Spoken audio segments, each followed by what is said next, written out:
Alex, and a very big welcome back. Now, in the last episode, we introduced the all-important subject of heat stroke, and we said that it is truly a life-threatening condition and sadly all too common in the summer months. And in that episode, we talked about the predisposing factors that may put your pet at increased risk of heat stroke.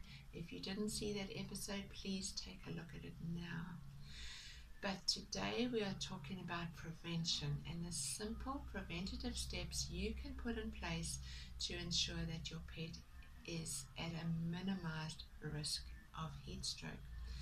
Now, to start off, let me point out that both dogs and cats can be at risk of heat stroke. However, our furry felines far less so.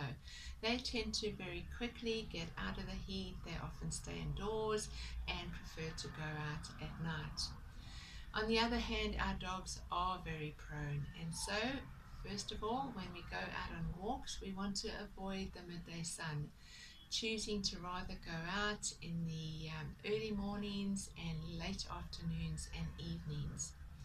You may also want to consider to shorten your walk and avoid steep ascents, avoid the hills and the mountains, and carry a water bowl with you, a water bottle.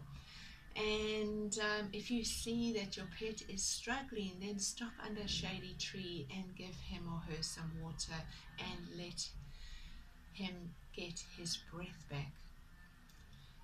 In addition to that, for pets that are at home while you're out at work, you want to be sure that they are safe while you're out. Now, in most circumstances, staying indoors is the safest option. Of course, that does assume that the windows are open, there's good ventilation. You may even need to leave a fan on and ensure that they have access to the cool spots in the home while you're out. If they can't stay inside your house and they're in the garden, then you want to put in place some extra special precautions. Make sure that shade is available right throughout the day. As you will know, shade moves, and so check it out and see that shade is truly available for them throughout. If this isn't the case, then you really need to consider leaving them indoors. In addition, make sure that they have water bowls out, and more than one water bowl. Ensure that they are topped up. And you might even want to add a couple of ice cubes to the bowls to keep them cooler for longer. And make sure that the water bowls can't be tipped over, because that could potentially be catastrophic if they have no water in the early part of the day, and for the rest of the day they are left with empty water bowls.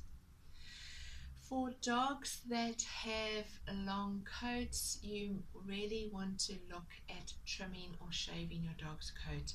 Now, for the dogs that are of a particular breed standard, well, I do understand if you're showing your dog, but really for the rest, to my mind, the breed standard is far and away less important than the comfort and the safety of your pet. And so simply shave or trim their coat.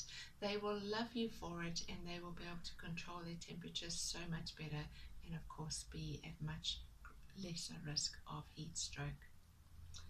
And then the all-important point is leaving your dog in a hot car. Folks, this really is a no-no.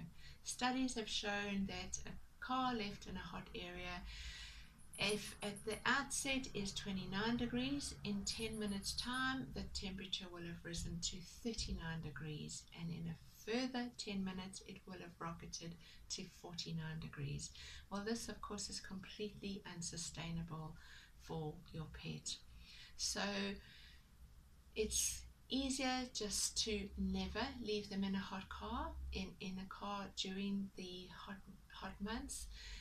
If there is an extreme exception, then 5 minutes, but no longer. And in these circumstances, make sure the windows are well wound down, not just a little bit, but considerably, Make sure that they are open on both sides of the car so that there's a good through breeze. Make sure that they're on a good shady spot and that the shade is not going to move, and also ensure that they have water in the car to drink, because the water requirement is naturally going to be greater. And then be back to your car in 5 minutes.